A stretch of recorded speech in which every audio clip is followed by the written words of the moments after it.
Hello and welcome back to another Tesla Model 3 unboxing, install, and review video. It's about 100 degrees in the garage today. The stink bugs are out in full force, but it's all worth it because we got a package from EVannex. I'm going to spoil it. It's brake caliper covers.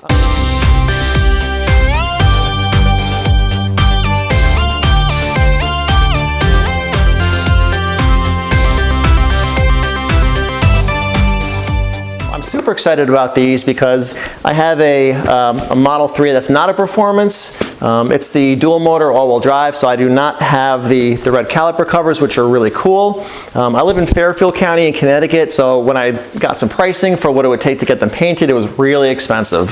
So this is a nice affordable alternative. Let's go ahead and unbox it. We'll get them installed. We'll take some pictures afterwards, and I'll give you my review. For today's install, I'm pretty sure we only need a screwdriver. I don't know if it's going to be Phillips or flathead, so we'll leave that over to the side. Now, one thing I love about getting packages from EVannex, it reminds me of when I was a kid opening baseball cards, or as an adult opening Magic the Gathering cards, or even as having cereal and there's like a prize inside, because there's always cool stuff inside these boxes. So first, we have a thank you letter.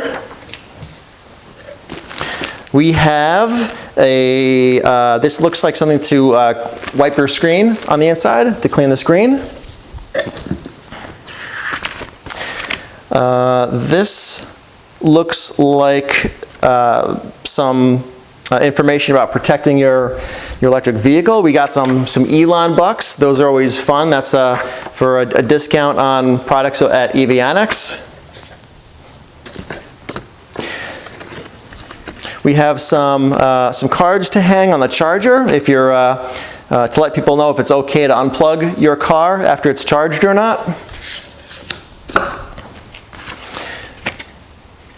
We have some courtesy notices to leave on other cars if they leave them plugged in too long or not.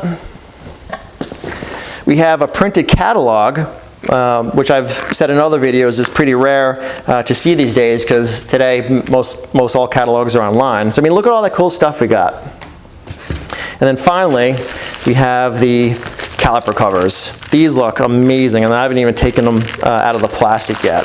So let's see, we got.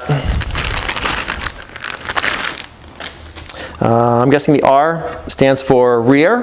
Wow, these are really painted really nicely. And I like that it has the official Tesla logo on them. Here are all the clips. That says fronts.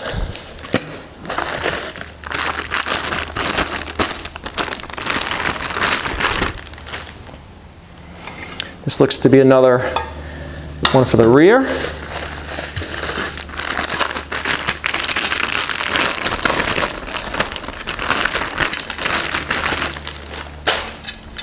I'm guessing this is for the front.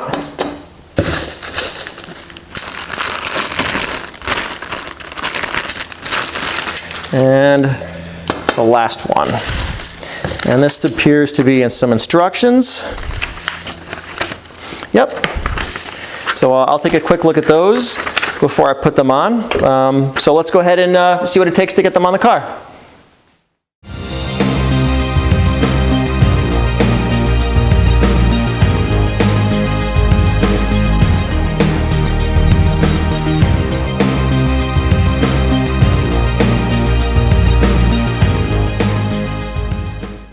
Okay, we're going to start with the fronts first. I had already taken the wheel off, as you saw. If you notice, this probably looks a little different than yours. It's because I have the wheel spacers on. So the first thing we're going to do is we're going to take the two screws off that come on it. So we'll take the top one off. Take the bottom one off. And we know we're using the one for the front because this one has the round cutout in the front. Okay, so the next thing we're going to do is there's two clips that it comes with, and these slide in pretty easily. So one goes up here, just like that.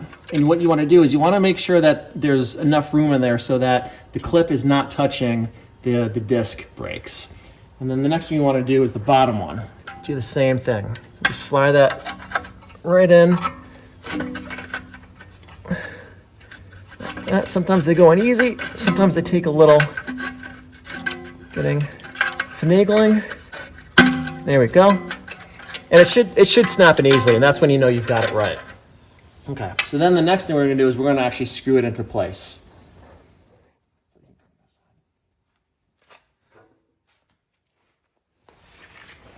Okay, so we have the 2 screws here now. So we're gonna slide one up, and then we're gonna slide the next one down.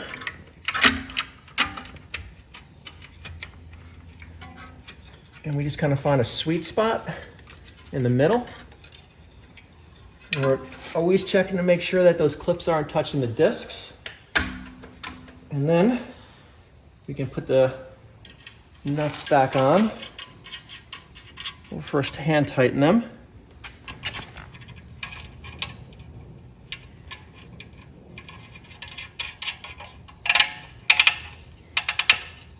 And then what we're going to use is a 3/8 wrench. I had said in the intro that we're probably going to use a screwdriver, but it turns out you need a wrench. So we're just going to tighten that. I don't think it needs to be too tight. We'll do the bottom.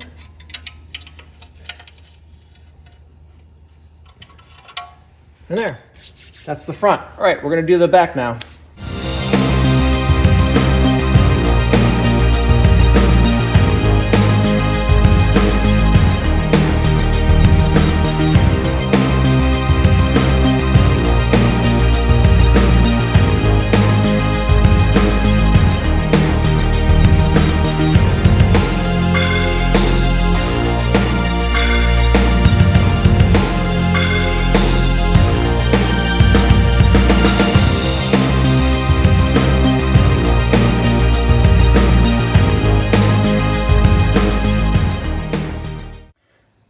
Okay, we're doing the back now.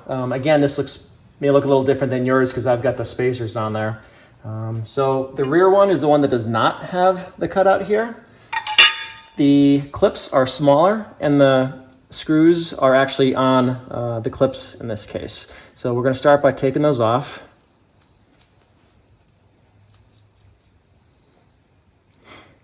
And just like in the front, we're going to snap them on one at a time. Now these are harder to snap on, so they take a little bit more force. There's a bit of play on where you can put them, and that's gonna affect how far out these are. I put them a little bit towards the front, a little bit off center. So again, we start by putting this one in here, and we clip it over.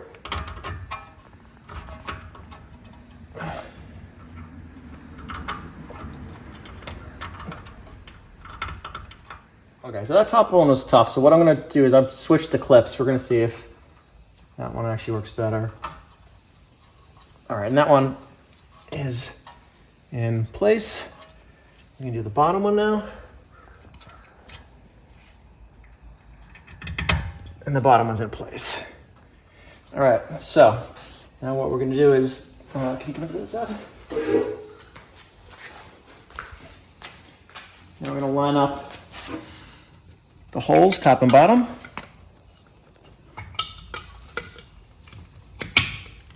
And we'll put the screws on, or the nuts. We'll hand tighten them first.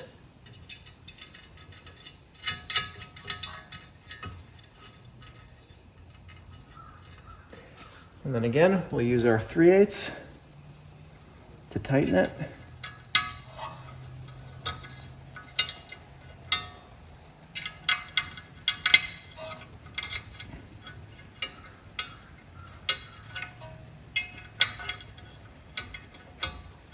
Doesn't need to be too tight.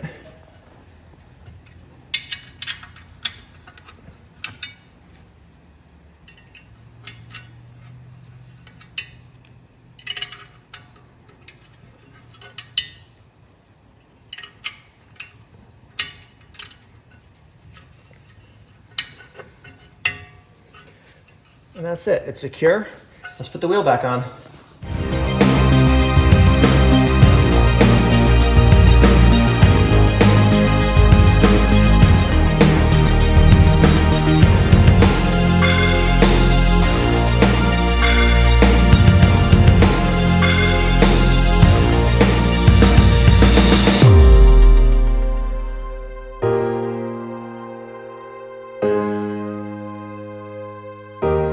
So what do I think of EVannex's brake caliper covers?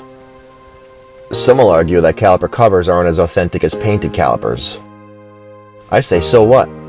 I mean, look at them. They're incredibly bright, and they make the calipers look even larger.